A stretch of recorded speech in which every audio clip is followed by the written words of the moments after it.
सकाळचे 6 वाजलेत. मी आता गॅलीमध्ये जातोय आणि आज मी तुम्हाला चिपकूकची ओळख करून देतो. तर हे आहेत आपले चिपकूक गयाजुद्दीन बिश्वास. बंगालचे आहेत. गेली 10 वर्ष चिपकूकमध्ये काम करतायत. तर आता चिपकूकची ओळख झाली आणि मला तर तुम्ही ओळखतात. तर नमस्कार मित्रांनो, मी आकाश भाटकर काम करतो शिपवर. मेसरूममध्ये येऊन पहिलं केटल, ओव्हन आणि बेनमेरीचा स्विच ऑन केला आणि कर्टन उघडून बाहेर बघितलं तर अजून उजेडलं पण नव्हतं. आणि आता सर्वात माझं पहिलं काम टेबल सेट करायचं आणि टेबलवरती काय संपलं आहे की नाही ते चेक करायचं.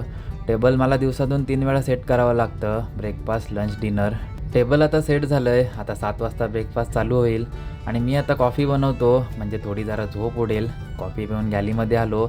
सर्वात आधी अंडी बॉईल करायला ठेवली, मग आमलेट भुर्जीसाठी टॉमॅटो ऑनियन चॉप केला आणि आज ब्रेकफास्टमध्ये चिप मॅगी बनवत आहेत आणि आज लंचला व्हेजमध्ये भोपळ्याची भाजी आहे. तर मी आता भोपळा कट करून घेतो. तुम्हाला माहितीच असेल लास्ट शिपवरती मी नॉनव्हेज कट करायचो, पण ह्या शिपवरती मी व्हेजिटेबल कट करतो.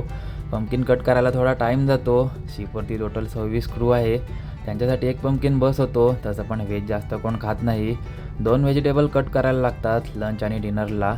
पण आज संध्याकाळी चिप पनीरची भाजी बनवणार आहे, त्यामुळे आज एकच व्हेजिटेबल कट करायचं आहे.